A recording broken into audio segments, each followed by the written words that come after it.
Welcome to Daily Wisdom, Walking the Path with the Buddha, a podcast shared by David Roylance. This podcast is dedicated to guiding you to completely eliminate the discontent mind and the suffering it causes by attaining enlightenment. Learn and practice the teachings of Gotama Buddha that will guide you to fully attain a peaceful, calm, serene, and content mind with joy. To support this podcast, visit patreon.com/support Buddha or visit buddhadailywisdom.com, where you will discover a full range of courses, retreats, and online learning resources to assist you on the path to enlightenment.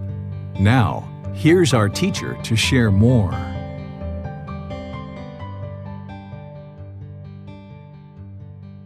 Sawadee Kap. Hello and welcome to Daily Wisdom, Walking the Path with the Buddha. Today is our second class in a 4-part series for learning loving-kindness meditation. We're sharing loving-kindness meditation over a 4-part series to help students build up their meditation practice. In the past month, we did 4 classes of breathing mindfulness meditation to help build students up with that practice, because that's really the primary meditation that Gotama Buddha used in order to move the mind to enlightenment. But there's this second problem in the mind that needs to be addressed with loving kindness meditation and practicing loving kindness.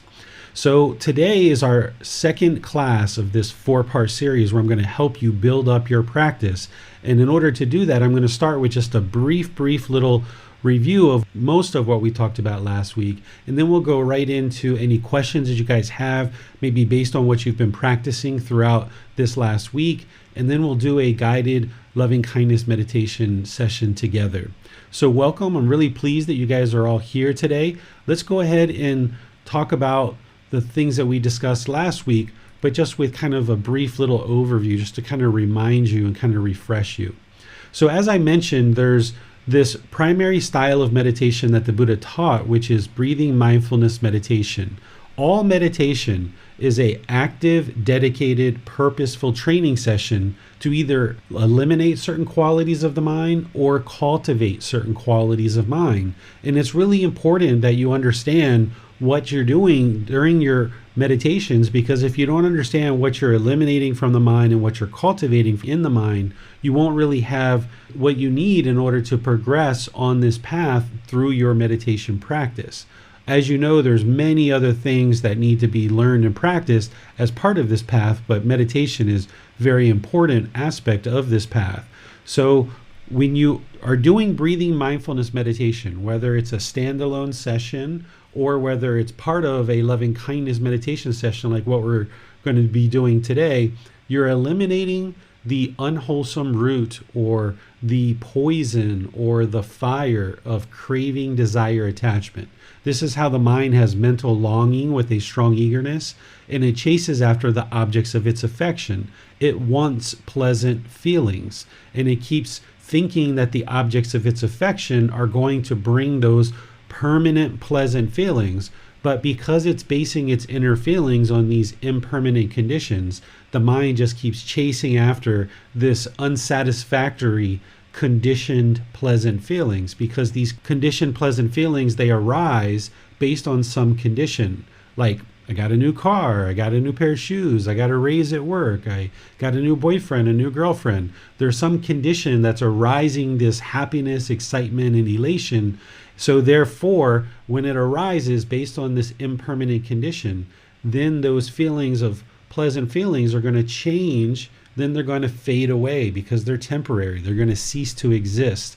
And therefore, they're unsatisfactory because they don't remain permanently. And the mind just keeps chasing after these pleasant feelings. This is the primary problem in the unenlightened mind. So the primary method of training to resolve that is breathing mindfulness meditation to eliminate this craving, desire, attachment. So as the mind is focusing on the breath and breathing mindfulness meditation, and it wants to go to the past, or it wants to go to the future, or it has these thoughts, these ideas, these perceptions that come to the surface, and takes the mind off the breath, i.e. out of the present moment, then when the mind's doing that and you observe it, then you cut it off let that go and bring the mind back to the breath. This is in meditation.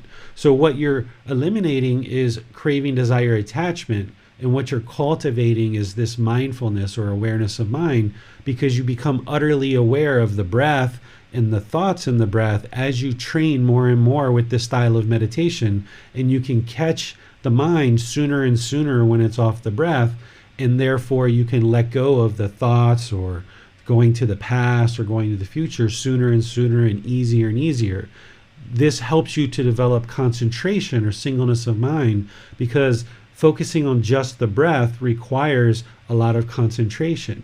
And then in daily life, if you maintain that, where you maintain the mind in the present moment, and anything that you're focused on, whether you're walking or you're eating or you're having a conversation or whatever it is, you just stay with the mind in the present moment, cultivating this singleness of mind. And then any time the mind wants to wander around, you cut it off and let it go. If the mind has unwholesome thoughts in daily life, you cut it off and let it go. If there's any arising discontentedness, like happiness, excitement, elation, thrill, euphoria, based on these conditioned experiences, these conditioned objects, then you cut that off and you let it go. If there's any painful feelings, like sadness, anger, frustration, irritation, annoyance, guilt, shame, fear, when you observe that in daily life, that it's basing its inner feelings on these impermanent conditions, and it experiences these painful feelings, you're then more easily able to cut it off and let it go, because you've trained it in meditation to be able to do that. And then when you experience neither painful nor pleasant feelings, like boredom or loneliness or shyness or other feelings like that, then you're able to easily cut that off and let it go, more and more training the mind to reside in the present moment, peaceful, calm, serene, and content with joy, no longer basing its inner feelings on all this impermanence that's happening around us, all these impermanent conditions that are happening. The mind starts to recognize more and more that it's not interested to go and lurch after these impermanent conditions, because you keep yanking it back and yanking it back and yanking it back. And this is where you'll see a gradual diminishing of discontentedness over time. But in daily life, if you have wholesome thoughts, if you're thinking about ideas for a business or things to do with your family or things perhaps to do with your home or other things like this, you can continue to pursue those and work towards achieving those as goals and objectives rather than cravings and desires. So while in meditation, you're cutting off all thoughts because you would like to train the mind to more easily let go, let go, let go.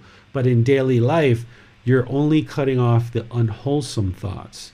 So that way, when you clear out this condition of craving, desire, attachment, this pollution of mind, then the mind can have these wholesome thoughts that are not affected by this pollution of craving, desire, attachment. So when you're doing a breathing mindfulness meditation session as a standalone session, that's what you're doing. You're focusing on the breath. As you observe with mindfulness that it's off the breath, you cut it off, let it go, and come back to the breath. And you just keep doing that over and over and over again. There will most likely never be a time where you'll do a meditation where your mind will never ever wander off the breath. You'll have longer and longer periods of time, 5 minutes, 10 minutes, 20 minutes, 30 minutes, where you will experience longer and longer periods of peacefulness where the mind will reside on the breath. But it will continually kind of wander, but you'll catch it soon. You'll catch it in 1 second rather than maybe 3 minutes the way when we first start. So you'll catch it in 1 second and boom, bring it right back. Boom, bring it right back. And this will build the quality of mind where the mind can practice renunciation or relinquishment or letting go. And this will be very beneficial in daily life. And as you eliminate all this pollution and you start purifying the mind becomes more concentrated and focused. You get this clarity, this singleness of mind. So when we do loving kindness meditation today, we'll start out with kind of a brief breathing mindfulness meditation to go into loving kindness. So we'll kind of do like about 5 or 10 minutes of breathing mindfulness as a way to kind of clear out the mind, and then it can reside more focused on loving kindness and really get the most benefit out of that. Loving kindness meditation is addressing this second aspect of the mind that the Buddha discovered that is causing it to be unenlightened. There's multiple things in the mind that's causing it to be unenlightened. There's multiple pollutions. But when we get into chapter 8, we'll talk about these 3 poisons, or these 3 unwholesome roots, or these 3 fires, which are kind of like the high level problems that are in the mind, where the 10 fetters are the detailed problems. The second issue that the Buddha discovered is this anger, this hatred, this ill will, and all those lesser versions like frustration, irritation, annoyance, etc. This is where the mind, when it's chasing with craving to get the objects of its affection, and it wants these pleasant feelings, if it gets the objects of its affection, it experiences these pleasant feelings. But again, they're only temporary. So when they fade, the mind can move into anger, hatred, or ill will. Or if the mind's chasing these pleasant feelings and it doesn't get the objects of its affection, then it can then experience painful feelings like anger, and this hatred and this ill will can arise in the mind. And then the unenlightened mind that doesn't have right view fully established, it will falsely attribute those painful feelings to another person or to some situation. And then it will have aversion. It will push this person or this situation out of your life, thinking that that's going to actually solve the problem. But that is wrong view. If you keep pushing people out of your life and pushing situations out of your life, then you never are going to solve the true problem, which is the actual anger, and thus also the craving, desire, attachment, which is the real core problem. So by using loving kindness meditation, we can address this second unwholesome root, which is this aggression, this hostility, this mind that wants to have wrong speech and talk to people aggressively. And then it just causes us problems because we've been talking with people in unwholesome ways, or we've been doing unwholesome actions, and those things just come back to us. So through loving kindness meditation, we can eliminate anger, hatred, ill will. We can even eliminate resentment. We can let go of a lot of these issues that the mind's holding on to and cultivate loving kindness for all beings. Starting with ourself, we then create these rings where we create these wider and wider rings in meditation, ultimately getting to all beings, where we have this genuine interest in seeing all beings be well and be peaceful.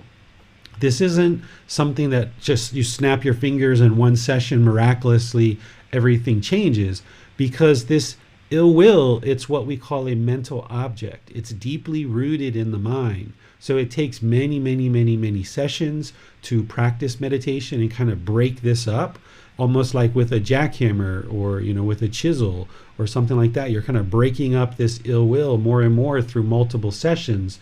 And then it doesn't just stop with the meditation itself. We then need to move this genuine interest in seeing all beings be well into practice through our intentions, our speech, and our actions, that we're polite, kind, friendly, and respectful to all beings. And by practicing this way more and more, transforming our own mind to have this loving kindness, then that's what we're putting out into the world through our intentions, speech, and actions.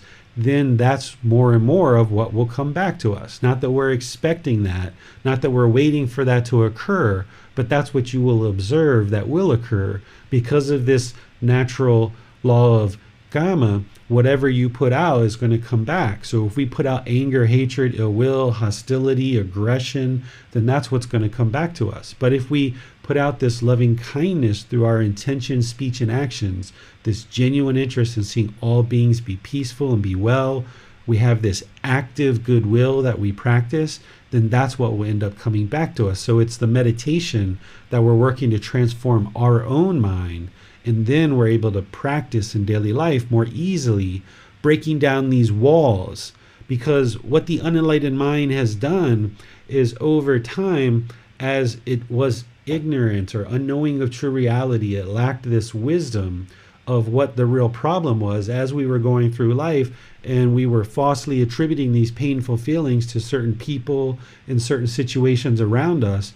We've erected these walls between us and other people, and therefore in the unenlightened state we can only associate with a small group of people who we kind of feel are doing things our way.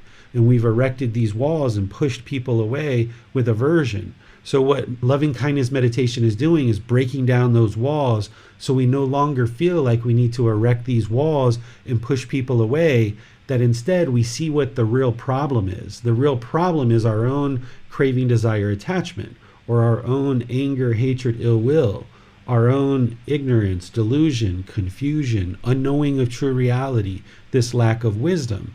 And when we gain this wisdom from the Buddha and we really focus on the real problem, which is transforming these things, then instead of the mind pushing people away and erecting these walls, we can reside with loving kindness, having this genuine interest for all beings to be well. And now we can associate with people in a very loving and kind way, breaking these walls down, no longer pushing things away, no longer being hostile and aggressive, but being kind and polite and friendly and respectful with all beings. But it takes work to do that, and it can feel very cumbersome and very difficult at times to do this. It's a challenge to work through this path, but by staying dedicated, determined, and diligent, you can actively work on this path, and you'll slowly, gradually see the condition of the mind improving.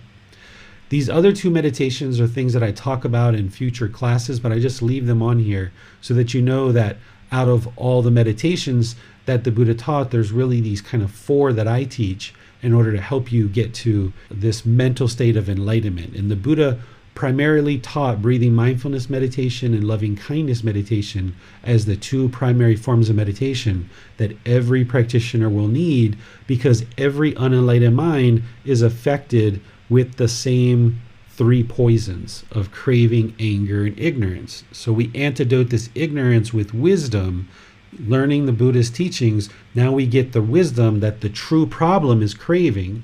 So now we start antidoting that and transforming that. We get this wisdom that the true problem is our own anger, our own ill will. We start antidoting that with loving kindness, and then we practice all the rest of the Eightfold Path, and we see the condition of the mind and the condition of our life gradually improving. So this next slide that I shared is just explaining what loving kindness is. And I've already kind of done that through what I was just discussing, where loving kindness, or metta, is this active goodwill towards all beings without judgment, that we have this genuine interest in seeing all beings be well. It's the antidote to that unwholesome root of anger, hatred, ill will. It antidotes that poison, or that unwholesome root of anger, hatred, ill will. Loving kindness is the wholesome root. It's just the opposite. It's the remedy that's going to transform this anger, hatred, and ill will by practicing loving kindness. It'll eliminate this harshness, this bitterness, this hostility and resentment that's in the mind. But again, that gradually takes time. And you'll hear me talking about loving kindness at different times in this program. We'll also be talking about it in chapter 14 as part of what we call the Brahma Viharas. These are the 4 healthy mental states. And then the way that I introduced loving kindness meditation to you is as these rings, where you start with yourself having these affirmations of, may I be peaceful, may I be safe, may I be well, may I be free of discontentedness in the suffering it causes. And then you expand wider and wider rings. In our first class, we just did a very simple meditation of 3 rings. And then I suggested to you that you either stick with that for this week just to kind of get used to meditating, or if you were interested in customizing the meditation right away, then you could insert into these rings either individuals or groups of people that you feel that you currently have hatred or anger, ill will towards, as a way to start breaking that down and start to cultivate this loving kindness in your own mind. Today, in each class from here forward, I won't be using this exact 3 phrases. I will be using them. I'll say, may I, may we, but then I'm going to insert additional rings in there. And then finally, I'll get to all beings. And you'll kind of get a flavor of some ways that you can customize this meditation. And when I guide you, I'm going to be guiding you kind of as everybody together and kind of using phrases that kind of relate to all of us. But just always keep in mind that you should be customizing this meditation based on your own life practice. What are the challenges that you're having? Who are the people? Who are the groups of people that you're having anger, hatred, ill will for. And that's where mindfulness is really important. If you have awareness of mind and you're aware of individuals and you're aware of groups of individuals that you have anger, hatred, and ill will for, that's where you can then insert them into your meditation. And that person or those groups of people may show up in your meditation for many weeks or many months until you can start practicing in a way where you have this genuine interest in seeing them be well. And then maybe you don't need to include them in your meditation anymore. You put other people or other groups of people that you're having challenges with. This meditation is impermanent. You kind of fluctuate it and adjust it based on your own specific needs.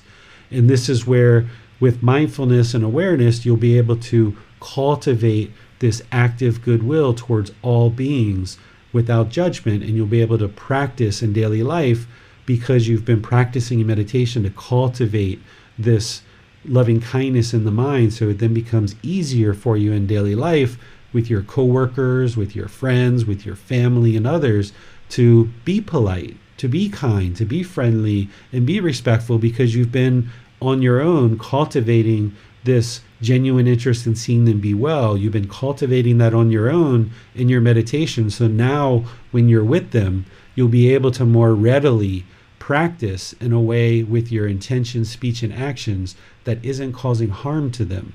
So this meditation isn't to change other people. It's not a wish for them to change. It's not a prayer for them to change.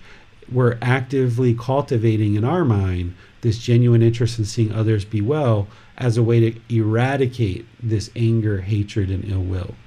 So let me pause here and see what questions you guys have based on this little recap or anything that you've been practicing over the last week that you might have questions about this, so that then we can do a guided meditation together and you can get more benefit from that.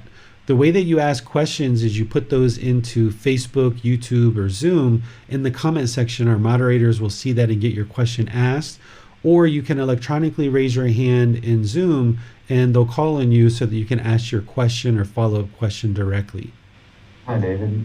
You mentioned that if we're customizing the rings, that we may include people that we're having challenges with, but would it also be appropriate to include people that we have love for and that we're not necessarily having challenges with?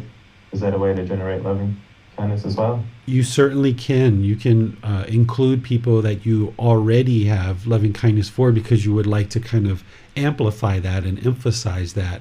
And sometimes that's a good way to start, where if you go may I, may we, then maybe your next ring, rather than someone you already have hatred or anger for, maybe you go to someone or a group of people that you already have loving kindness for, and then you do that person or that group of people. And then slowly, gradually, you work towards the more difficult, the more challenging ones that are in your life. And then eventually you get to all beings. And I was wondering if you can speak about the significance of beginning with I in our rings.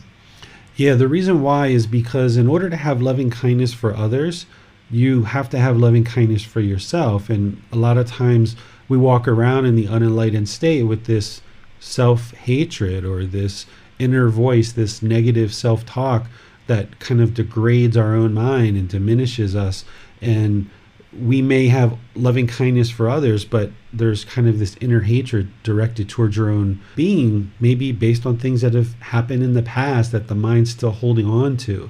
So you've got to let go of those things and just see them as being in the past and focus on the present moment, cultivating this loving kindness for yourself. And then as you do that more and more, then you will be more readily able to practice loving kindness towards others, because you can't really have true love and loving kindness for others if you're having this hatred towards yourself. So by cultivating this in the mind, you'll be more readily able to practice loving kindness with others. And if you're someone who has that negative self-talk or that inner hatred or hatred directed toward yourself, then what your loving kindness meditation might be is you might do multiple rings of may I be peaceful, may I be peaceful. You know, you do those 4 affirmations multiple times for 2 or 3 or 4 rings before you move to anyone else. Or you maybe just might go to all beings. And you might do that for several weeks or months, just cultivating this genuine interest for your own being, this being that is currently in existence, to be peaceful, to be safe, to be well, to be free of discontentedness and the suffering it causes. And then once you've cultivated that in your own mind, directed towards this being, then you can more aptly add in other rings and people that you are having challenges with, and you'll find that it's easier to have loving kindness for others and to not judge others when you're not judging yourself. And when you do have loving kindness for yourself, you'll find it much easier to have that for others. Whereas if you're judging other people a lot and you notice that's a problem, it's probably because you're judging yourself too.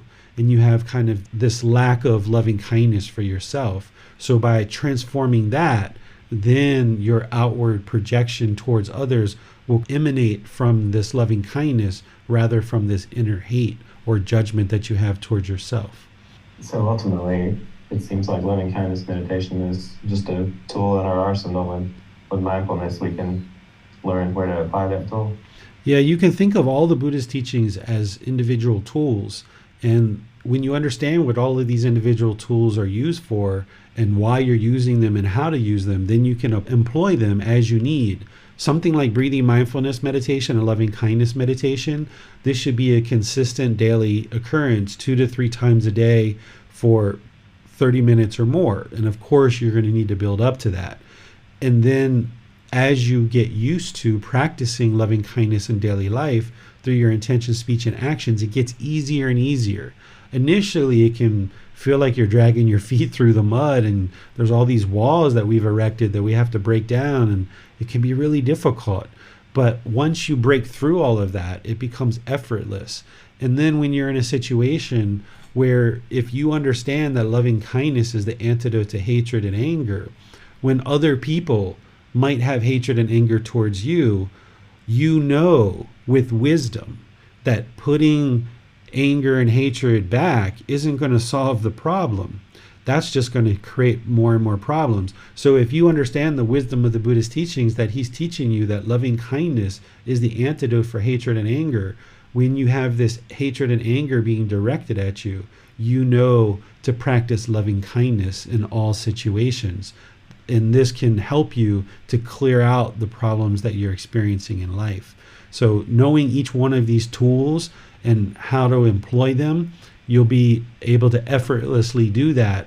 And the more that you see them working, the more skilled you get at applying these teachings throughout your entire life practice. It just becomes effortless, where you're just functioning that way all the time, that you don't have to work to get there because the mind's already there. It's close to enlightenment, or it's already enlightened.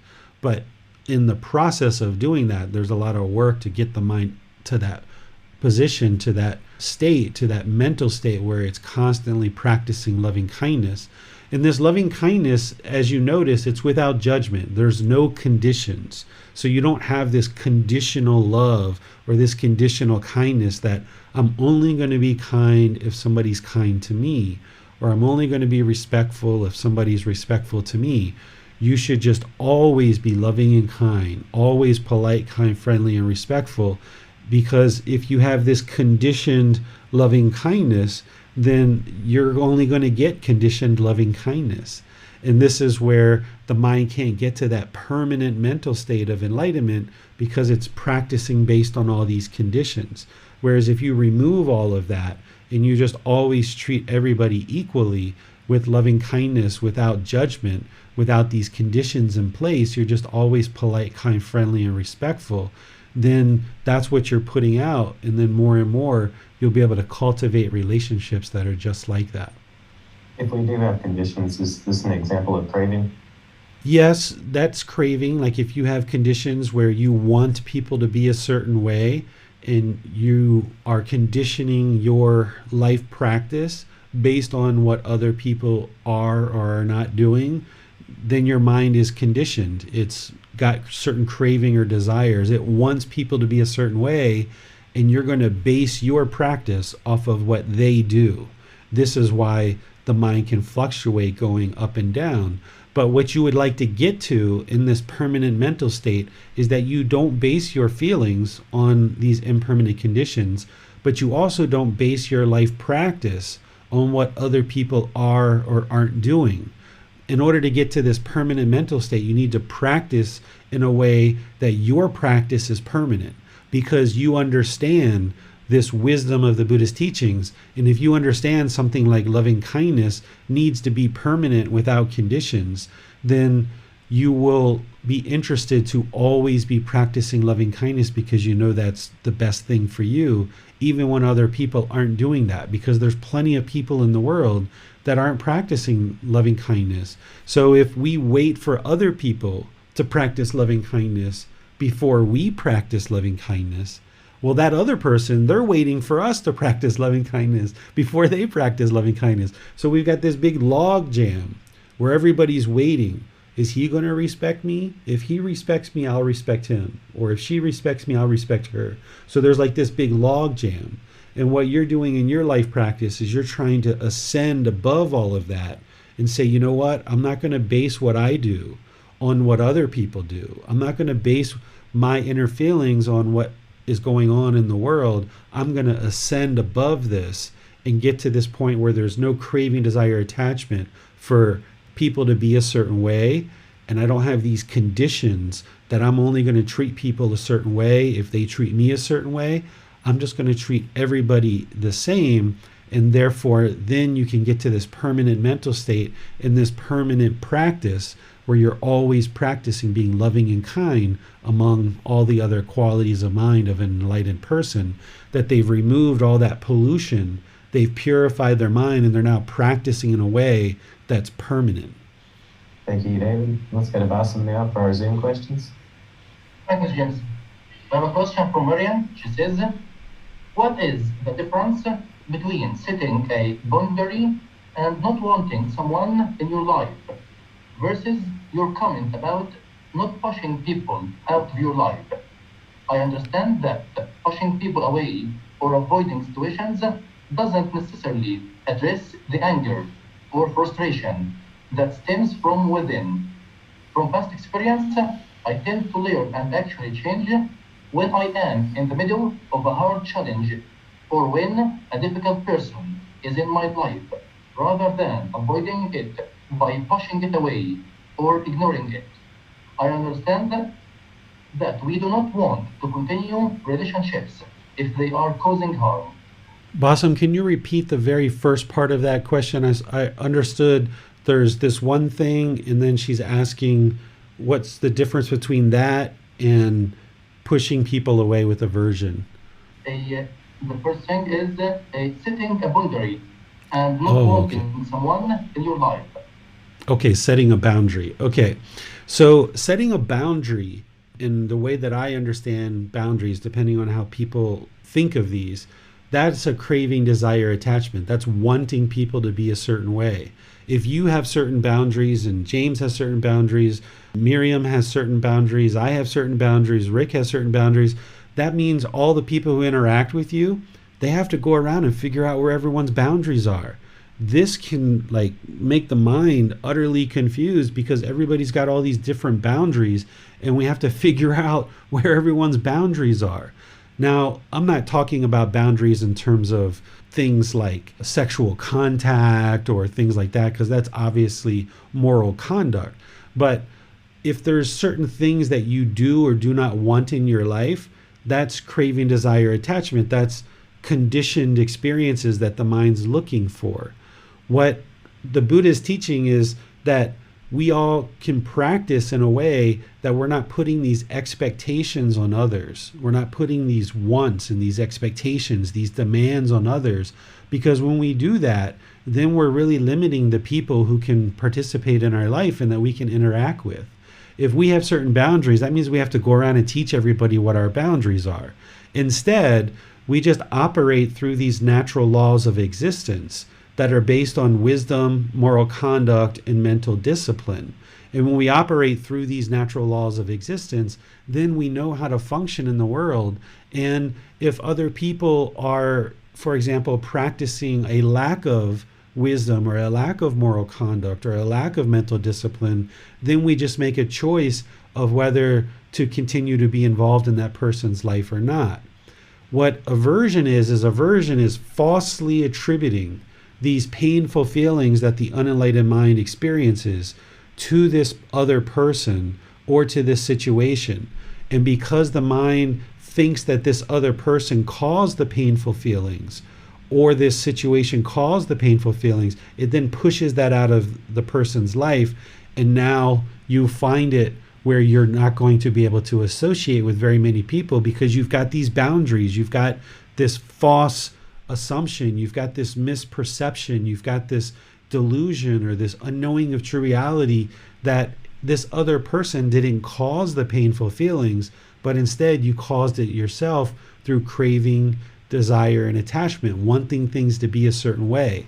So if a person erects boundaries, they're just setting themselves up to fail, because it's only a matter of time before somebody doesn't understand your boundary. Therefore, they're going to do something that you don't want them to do, and now you're going to get angry because somebody crossed your boundary.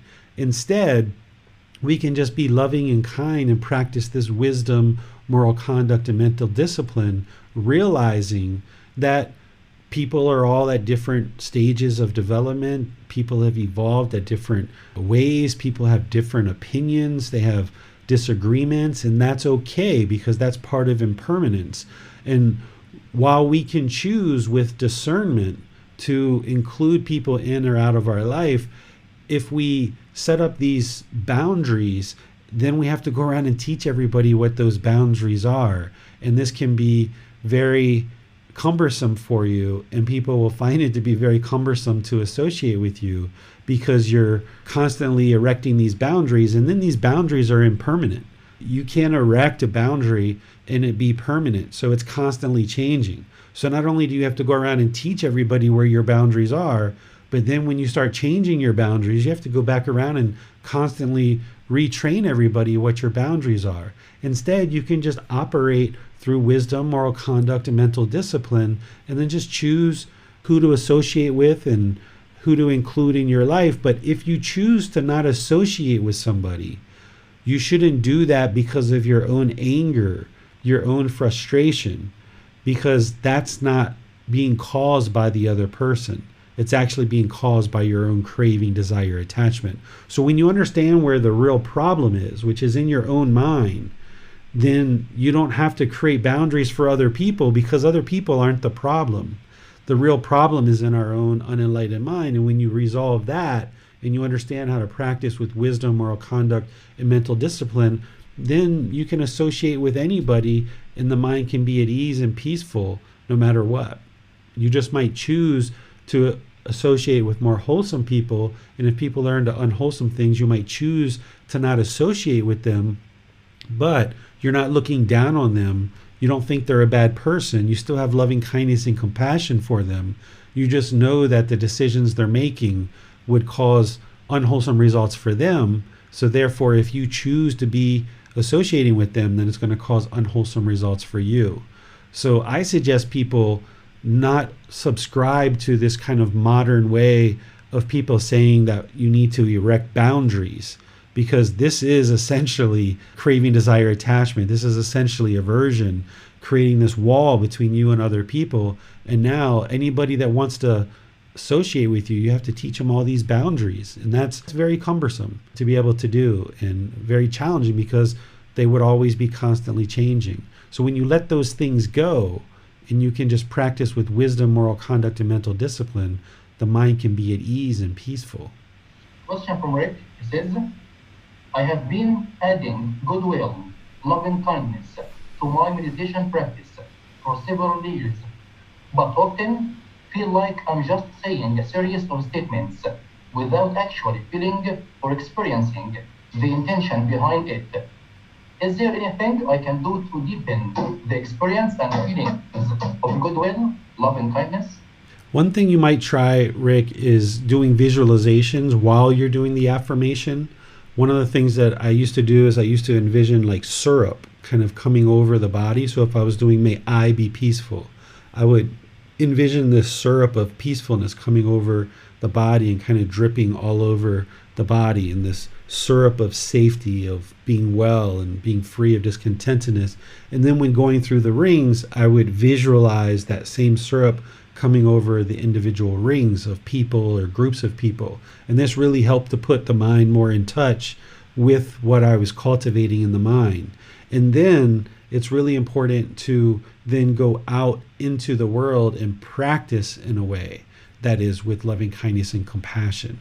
So I'm not sure if you were doing breathing mindfulness meditation first and clearing out the mind and then doing loving kindness the way that I share, but that also is another way of helping. So having this visualization and then also doing meditation in the way that I share with breathing mindfulness first and then loving kindness, and then move it into practice in daily life, that it's not just in meditation that you're practicing this, but also through your intention, speech, and actions.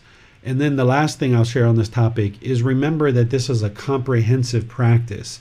If you were just practicing loving kindness meditation in the past, but you weren't practicing right view, right intention, right speech, right action, all the other teachings of the Buddha as part of your life practice, then you only kind of had this maybe one or two or three components of your practice that was being developed. So this transformation of the mind, it's a comprehensive life practice that has many attributes to it.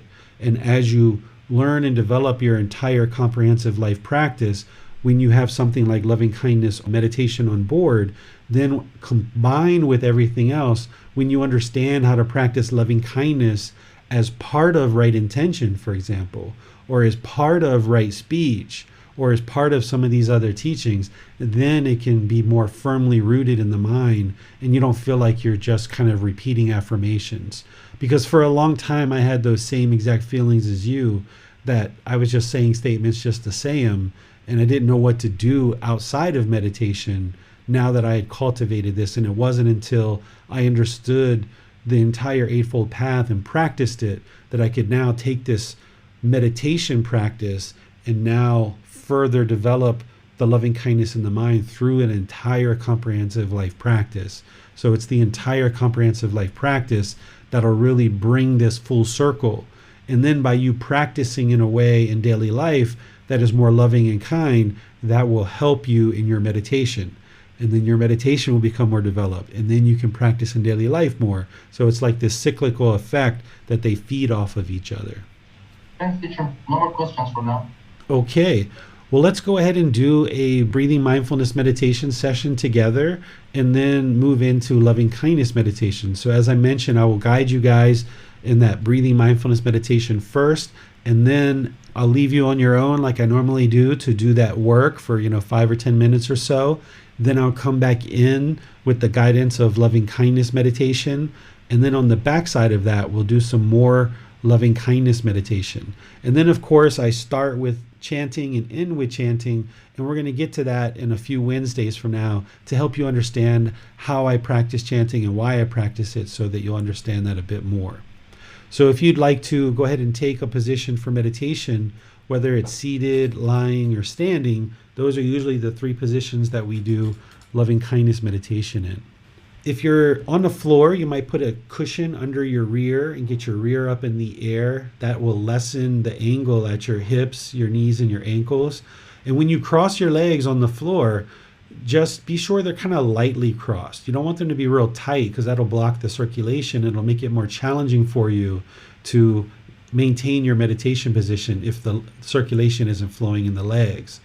If you're in a chair, you're probably just sitting flat on the chair with your feet maybe crossed at the ankles or flat on the floor. Your hands and arms should be resting comfortably in your lap. The Buddha put his right hand on top of his left with his thumbs together. Then he put that in his lap. And if that's comfortable for you, then do that. But if it's not comfortable, you could also put your palms on your thighs, your knees, or you might put the arms on the armrests of the chair. By the time you get into your meditation position, the lower body and the hands and arms should just be completely comfortable and relaxed without any muscles engaged whatsoever. And if at any point during meditation you feel any pain anywhere in the body, just adjust and get the body to be more comfortable. Not luxurious, not painful, but comfortable. The upper body should be nice and erect. What you should do is keep the Muscles around the spine engage so that the upper body is erect.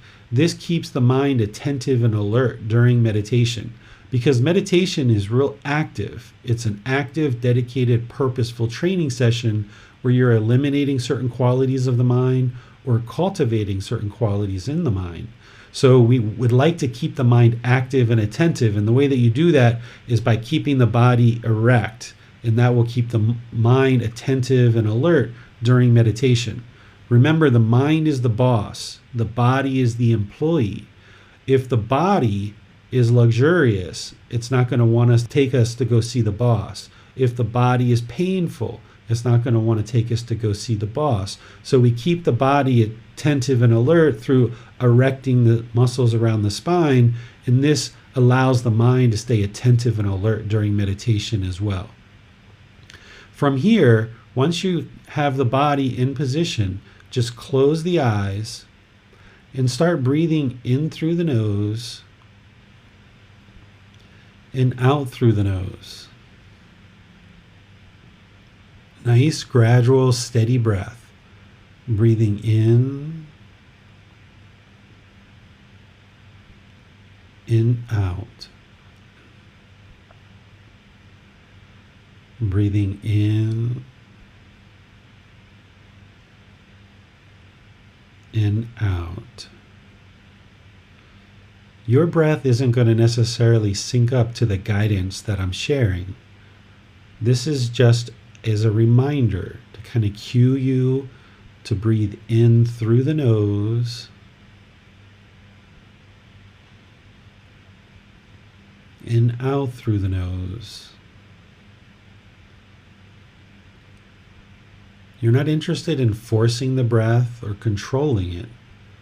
You just like a nice, natural breath, experiencing the full inhale, breathing in,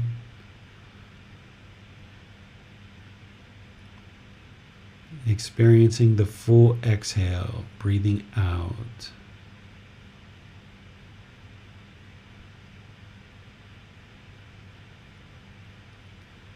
Breathing in,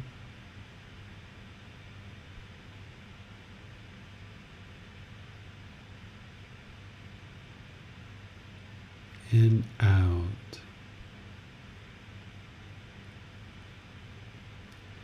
Start observing with the mind the sound of the breath coming into the nose. This is the present moment. Fixate the mind on the breath, the present moment.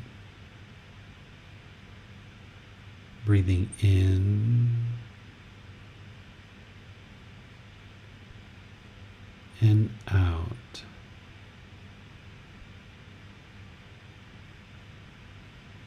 I'm going to do some chants to just ease us into meditation, and then I'll be back with some more guidance.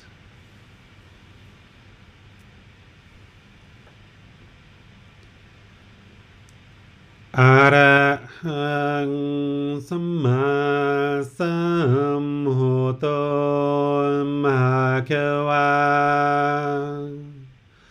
Bhutang Bhagavanang Apivateyami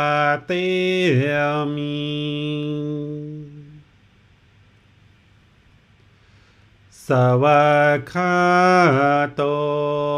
Bhagavata Tammo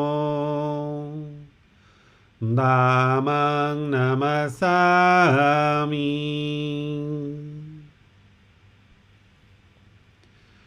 Supatipano Bhagavato Sāvaka Saṅgho Saṅghang Namami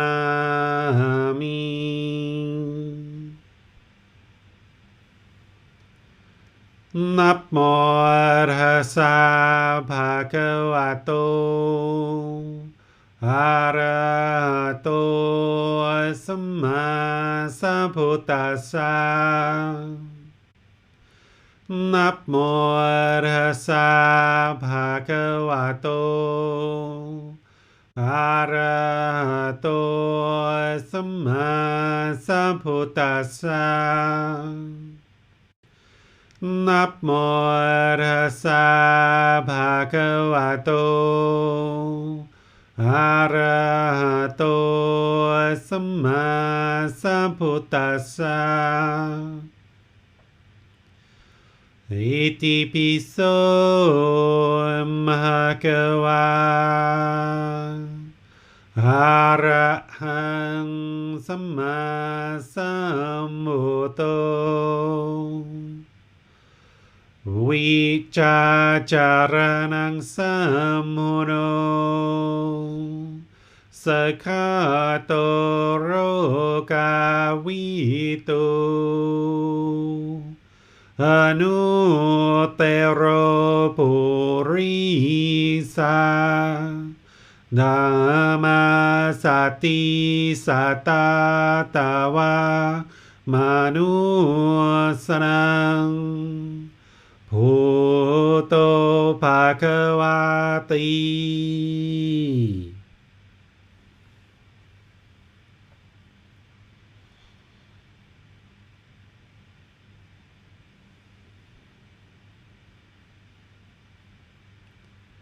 Should be breathing in through the nose and out through the nose. Develop a nice, steady, consistent breath, focusing the mind on the sound of the breath or the sensation of air moving into the nose. This is the present moment. Breathing in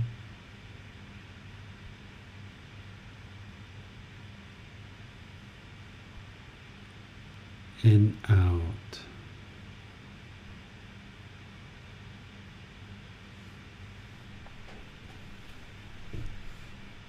Breathing in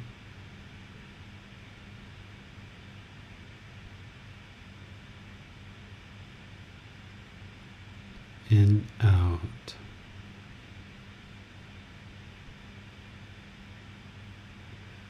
As the mind wanders to the past or to the future, if there's any thoughts, ideas, or perceptions, where you notice the mind is off the breath, cut that off, let it go. Come back to the breath, the present moment. Breathing in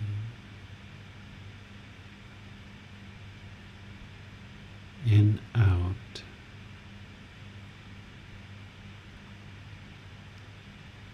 Breathing in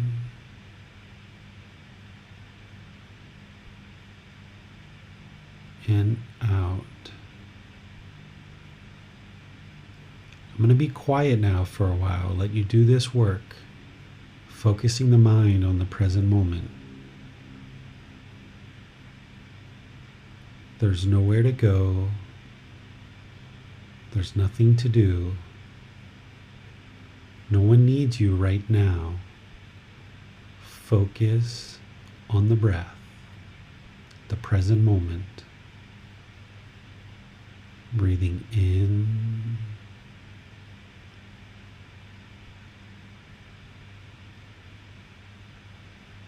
and out.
Continuing to stay focused on the breath.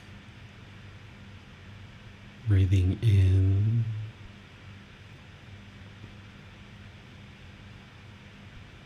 and out.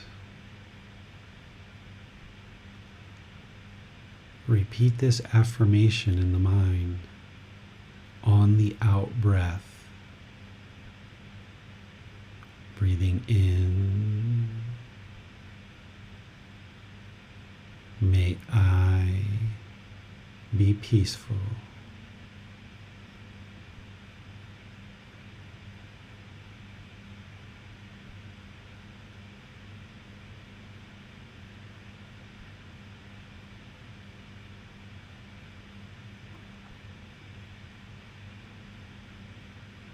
May I be safe.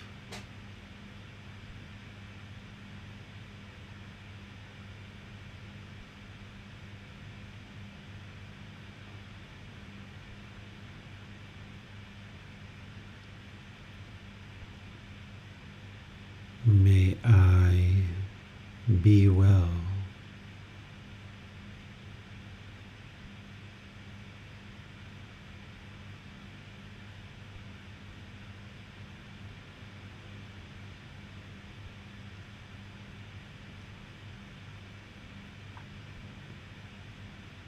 May I be free of all discontentedness and the suffering it causes.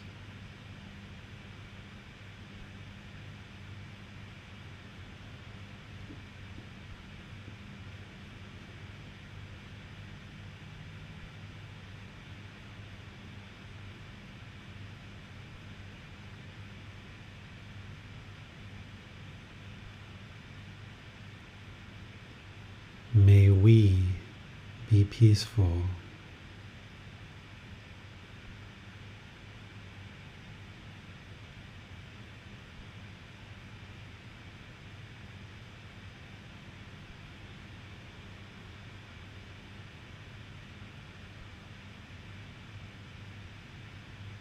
May we be safe.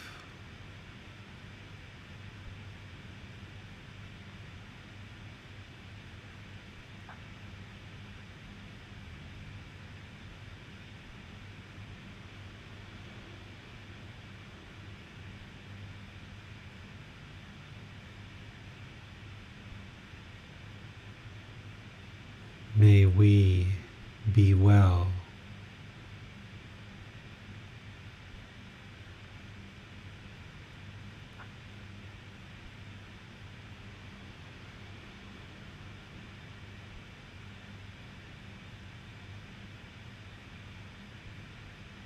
May we be free of all discontentedness and the suffering it causes.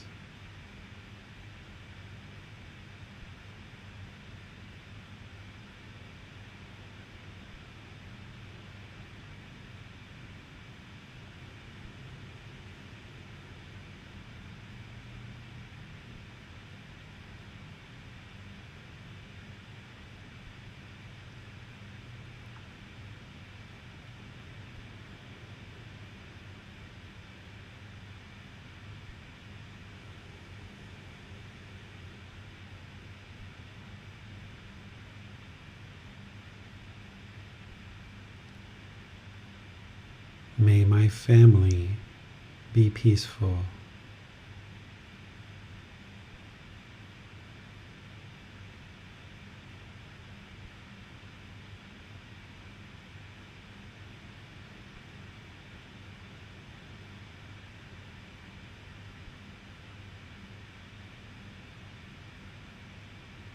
May they be safe.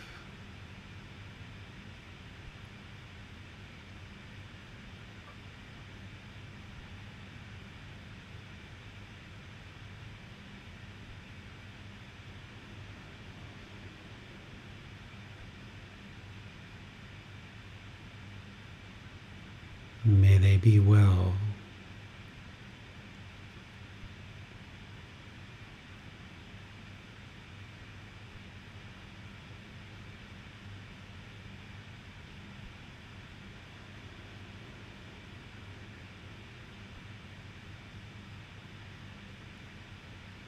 May they be free of all discontentedness in the suffering it causes.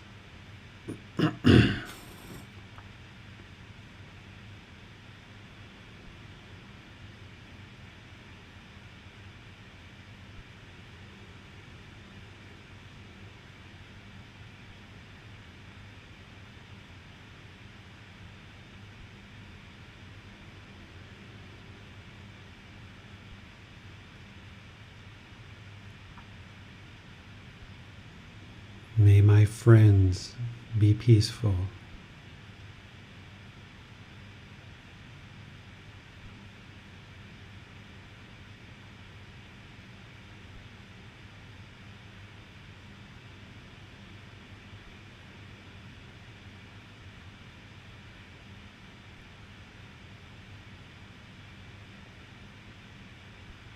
May they be safe.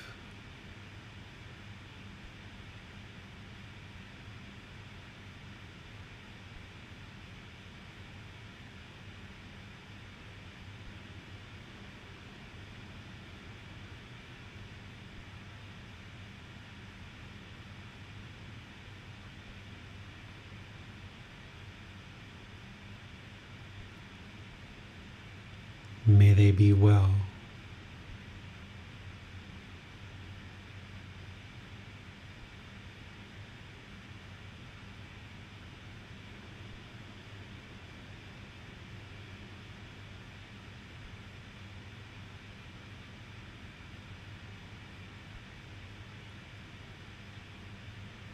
May they be free of all discontentedness in the suffering it causes.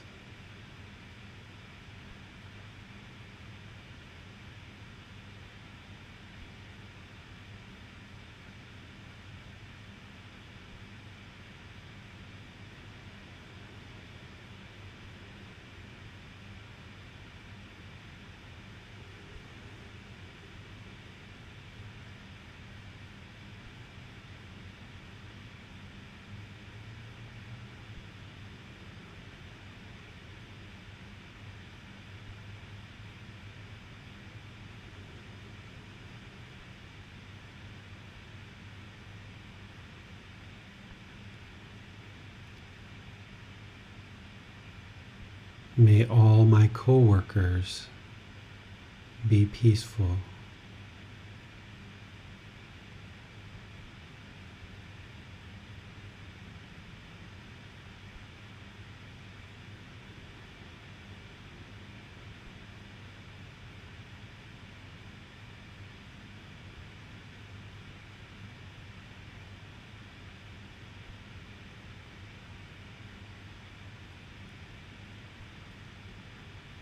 May they be safe.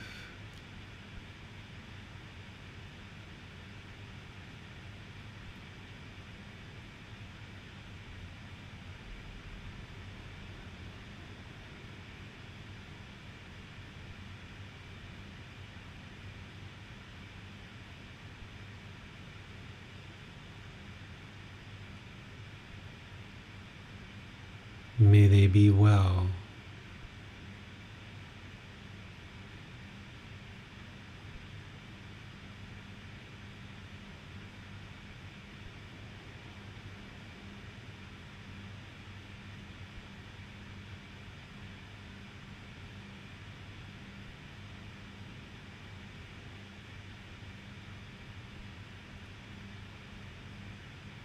May they be free of all discontentedness in the suffering it causes.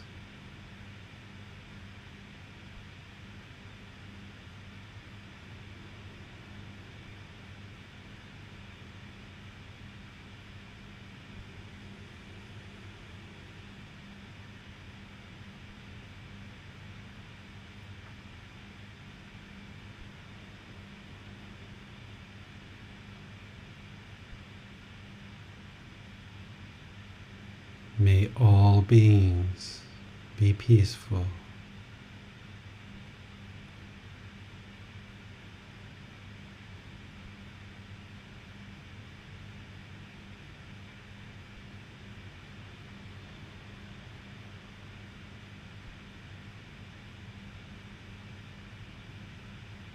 May all beings be safe.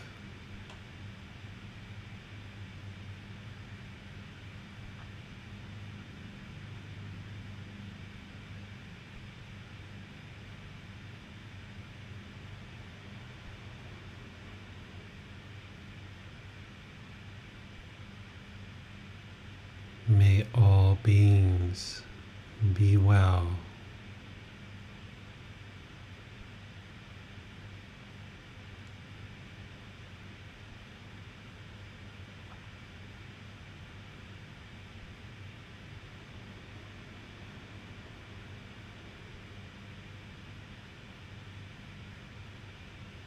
May all beings be free of discontentedness and the suffering it causes.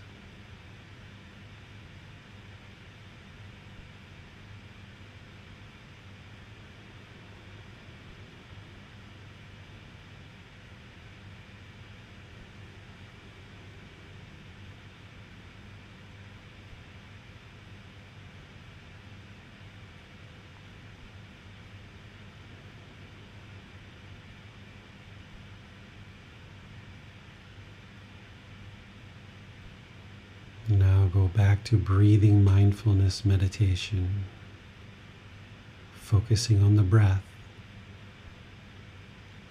cutting off the thoughts, bringing the mind back to the breath.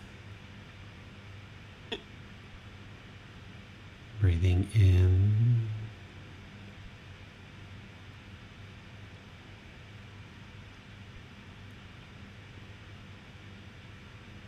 and out.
อะระหังสัมมาสัมพุทโธภะคะวา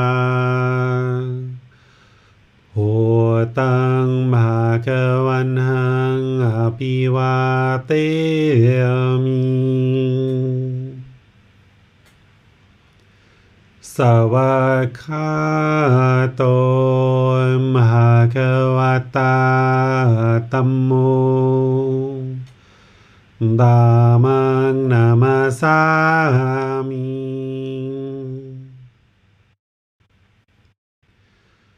สุปฏิปันโนภะคะวะโต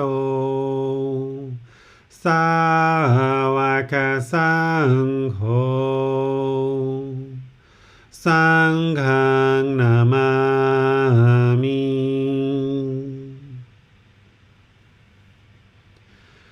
นะโมตัสสะภะคะวะโตอะระหะโตสัมมาสัมพุทธัสสะ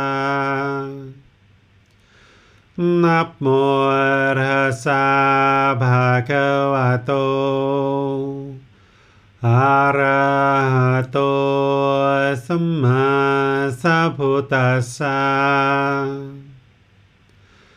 นะโมตัสสะภะคะวะโตอะระหะโตสัมมาสัมพุทธัสสะอิติปิโสภะคะวะอะระหังสัมมาสัมพุทโธวิจาจารณังสัมมุโน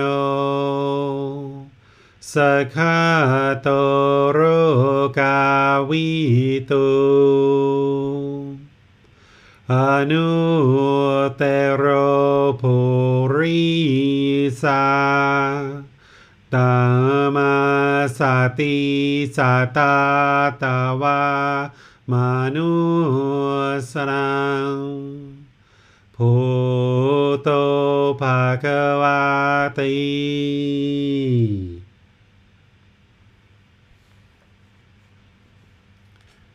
Okay, if you guys would like to slowly make your way out of meditation, as you guys are making your way out of meditation, I think it's important to just share something with respect to the meditation we did today and the affirmations we did today.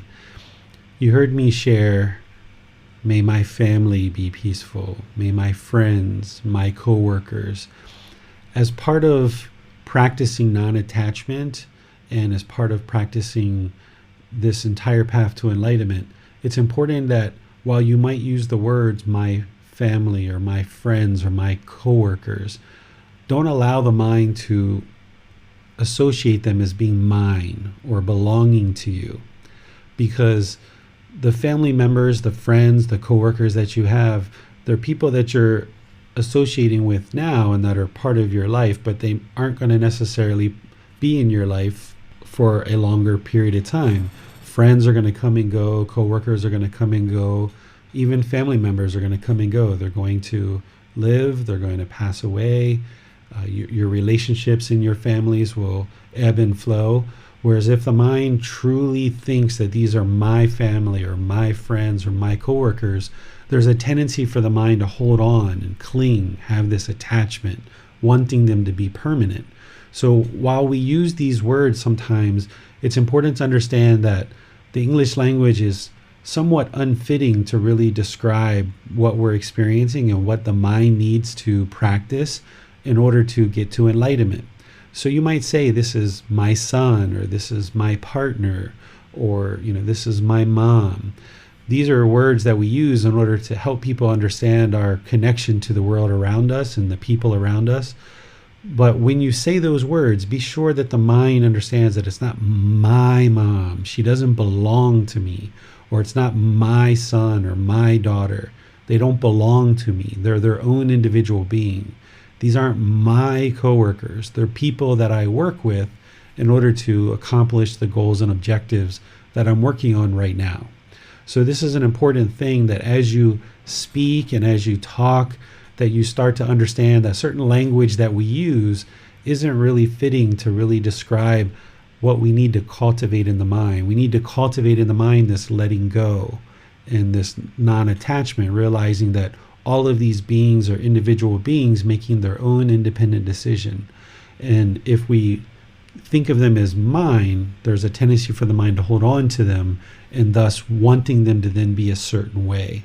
And then the mind will have these painful feelings when there's impermanence and they're not doing things the way the mind expects, or if the relationships come and go, if they end, or if someone passes away. If the mind's holding on, it's going to have painful feelings. So I'd just like to share that as part of today's meditation. And as you develop this meditation more and more, you might need to use words like my family, my friends, my coworkers, but just don't allow the mind to associate with them as belonging to you. So I'll go ahead and open things up to any questions you guys have on what we taught today, or any of the other classes with loving kindness meditation, or really anything that we've been teaching in this whole program. All you need to do is put your question into the comment section of Facebook, YouTube, or Zoom, or raise your hand electronically, and we'll call on you to be sure you can ask your question or follow-up question. Hi, David. Let's start it off with a question from Anal. Thanks, James. So Teacher David, I wanted to find out, how would the affirmations first begin and then continue in regards to letting go of judgment for the self. And I know that the affirmations begin with the self, but how would that, the circles, sort of the rings, expand from that in order to help with that for oneself? What you do is, whenever you observe in the mind, not during meditation, but outside of meditation, when you observe that you are judging yourself, you cut that off and let it go, like we do with all other unwholesome qualities of mind. In loving kindness meditation, you just focus on, may I be peaceful, may I be safe, may I be well, may I be free of discontentedness and all the suffering that it causes. The definition of loving kindness is this active goodwill towards all beings without judgment. Another way to say that is without conditions. So practicing true love. So if you cultivate this genuine interest in seeing all beings be well without judgment, then the only thing you're interested in is seeing this being be peaceful, be safe, be well, be free of discontentedness and the suffering it may cause. There's nothing that you need to see from yourself or from other beings in order for you to have that feeling towards them. So you're not judging someone and saying, or judging yourself and saying, I'm only going to feel this way if these conditions are met, right? Like we were talking about boundaries, only if they don't cross my boundaries, I will have good feelings for them. Instead, you do it without judgment, without conditions. So you just focus on the meditation, cultivating this active goodwill, this genuine interest in seeing all beings be well. And the only interest you have is seeing yourself and all other beings be peaceful, safe, well, and free of discontentedness, without any conditions that you're placing on them for you to have those feelings in the mind. I do bring this up because you mentioned before our meditation that oftentimes when someone is overly judgmental with others, they're actually the same for themselves. So focusing on yourself through loving kindness meditation might be an effective means. Is that correct? Yes, that's what you're doing, is in order to eliminate any kind of judgment that you have towards yourself or other beings, you cultivate this genuine interest in seeing yourself and others be well without conditions. So there's nothing that you have to do special to eliminate the conditions of the judgment. What we're doing is we're essentially moving in this wholesome quality. We're cultivating this wholesome quality of loving kindness, of seeing all beings be well and be peaceful, be safe, be free of discontentedness. And by doing that and cultivating that in the mind and then practicing in daily life that way, then you're eliminating the judgment Because what the unenlightened mind's going to want to do is it's going to want to say, well, I'll only respect this person if they respect me, or I'll only feel fond thoughts of this person if they do that for me, or I'll only be kind to this person if they're kind to me. But by you cultivating loving kindness this way in meditation, and then practicing in a way that they don't have to do anything at all, you just practice loving kindness at all times, that removes the conditions, that removes the judgment. Okay, thank you. You're welcome. I was wondering, David, when we're doing the affirmations such as may I be safe, may I be well, or may another be safe or well, are there any tips on how to prevent that from becoming a wish? Because in some sense, a person could say, may we be safe, and in some sense also be wishing for that. Just always remember the definition of loving kindness, this genuine interest in seeing beings be well and be peaceful. You have this interest. You're not wishing for it, because a wish is almost like a craving, desire, attachment, that you're wishing for something or you're hoping that it will happen. You're kind of trying to will it into the world. That's not what you're doing with this meditation or your own practice. Instead, you're developing in your own mind that you are interested in seeing all beings be well. You have this interest in interacting with beings in a peaceful way. And by cultivating that in your mind, you're not wishing that others are well. You're not hoping that they're well. Instead, you're taking action, this active goodwill, through your meditation and through your intention, speech, and actions, to ensure that when you're interacting in the world, that you're doing it in a peaceful way. Thank you. And you began the meditation with breathing mindfulness meditation. And I was wondering, do you recommend that we always do that during loving kindness meditation? And if we're perhaps short on time, would it be best to simply do breathing mindfulness meditation and save the loving kindness meditation for another time? I think it really, really helps to do breathing mindfulness meditation first and after. I've done loving kindness meditation without those and just done loving kindness meditation. And what I experienced back then is this bombardment of thoughts, and it made it very difficult to actually cultivate loving kindness because the mind was being bombarded with all this erroneous noise. And what I discovered is that by doing breathing mindfulness meditation first and kind of calming the mind, centering the mind, quieting it, bringing it to stillness, then I was able to more readily focus on cultivating the loving kindness. So the only reason why I know that is because I've done it both ways, and I did it without breathing mindfulness meditation for many, many months, not even knowing what it was supposed to be or what it should be. And then when I realized that I needed to improve that, I was kind of tweaking the practice and trying to find some other ways of doing it. And when I started doing it this way, I observed that it was working better. So I have that experience, and that's what we do, is through direct experience, we develop wisdom. That's how we gain wisdom. So if you would like to practice the way that I'm sharing with you, I'm certain that that's going to produce the best results. But if you would like to discover the wisdom for yourself of whether this way truly works, or whether you can just plop down and go right into loving kindness meditation, do both for a period of time, and you'll see for yourself if you'd like to do that.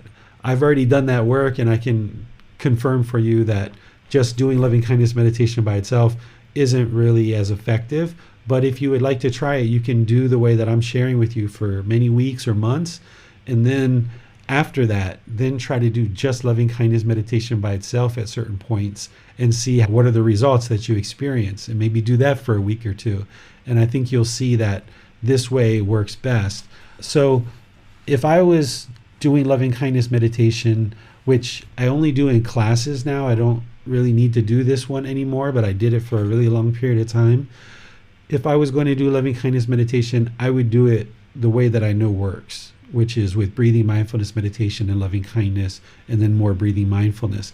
If I didn't have time to do a full, thorough, quality meditation of loving kindness meditation, I would just focus on breathing mindfulness meditation.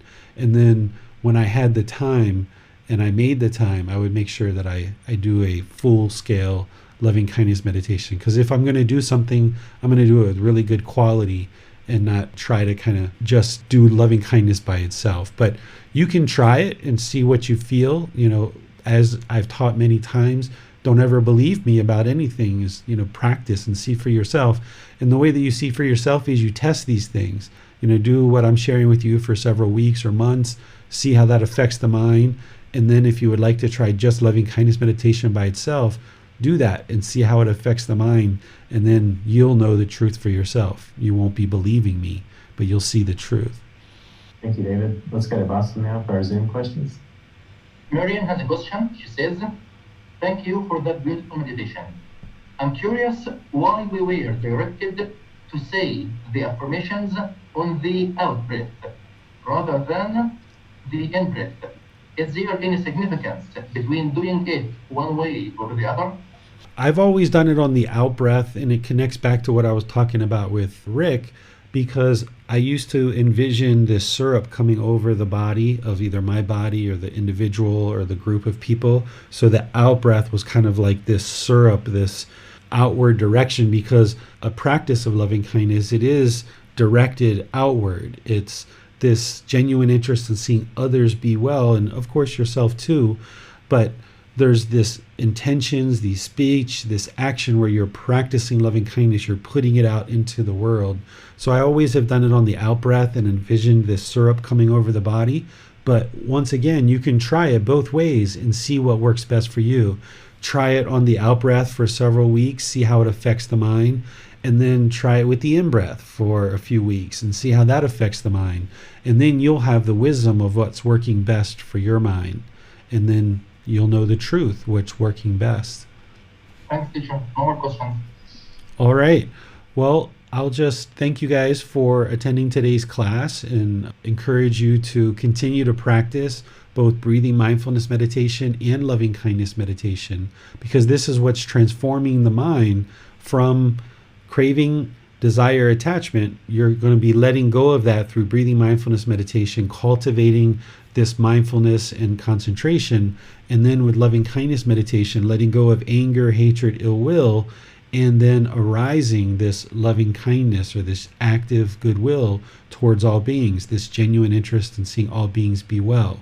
If you've built up to 2 or 3 meditations a day, you might like to do 1 breathing mindfulness, 1 loving kindness, 1 breathing mindfulness, or you might like to do them all with breathing mindfulness and loving kindness.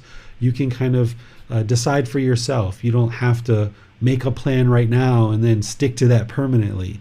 You can do it even like what James was talking about, is that in the moment you can see what amount of time you're planning to meditate and decide at that moment, I'm either going to do breathing mindfulness or loving kindness.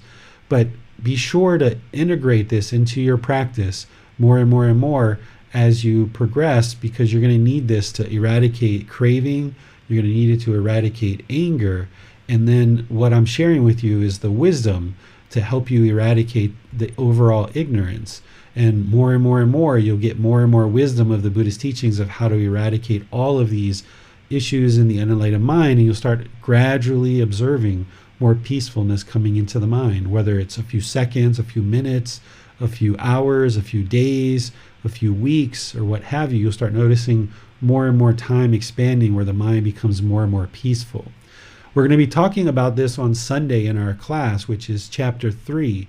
It's titled Enlightenment. What is enlightenment? I'm going to go through and talk about it in detail. We've talked about, or at least I've mentioned it here and there throughout the program so far, but we have this entire chapter that's devoted to what is enlightenment, because it's really important if you're going to be progressing on this journey to understand what it is and have that understanding. And at that same time, we're going to be talking about the 7 factors of enlightenment, because if you remember from a previous class, I was planning to teach that, and I said I will teach it in chapter 3. So we'll teach it in chapter 3 because you'll see it in there. I suggest you either read the book before or after, or maybe before and after, so that you'll be prepared and kind of have some thoughts about the content. You'll probably get more out of the class that way, but some people actually like to learn first and then read afterwards. So you have that option available to you as well, or to do both, reading before and after. Next Wednesday, it's going to be part 3 of our 4-part series. I won't be doing the recap, like I did this class, I'll just kind of see what questions you guys have based on your practice, because now you should be able to start customizing your loving kindness meditation and putting in some rings based on your own life practice and the things that are going on in your life. And between now and next Wednesday, you will have a chance to practice loving kindness meditation. And I'll just kind of greet everybody at the beginning of the class and then just see what questions you guys have. We'll do a guided meditation together. I'll switch up the rings, kind of give you another variety of something that you can see, kind of another way of customizing this loving kindness meditation. And then we'll open up for questions at the end of class for next Wednesday as well. So between now and the next time I see you in class, have a very lovely rest of your day. Have a wonderful day. We'll see you next time. Sawadee krap. Thank you for listening to this podcast. To provide support for this podcast, visit patreon.com/support Buddha. To access more teachings, visit buddhadailywisdom.com. There, you will discover a full range of courses, retreats, and online resources to assist you on the path to enlightenment. Remember to establish a daily, consistent meditation practice, along with learning and practicing these teachings.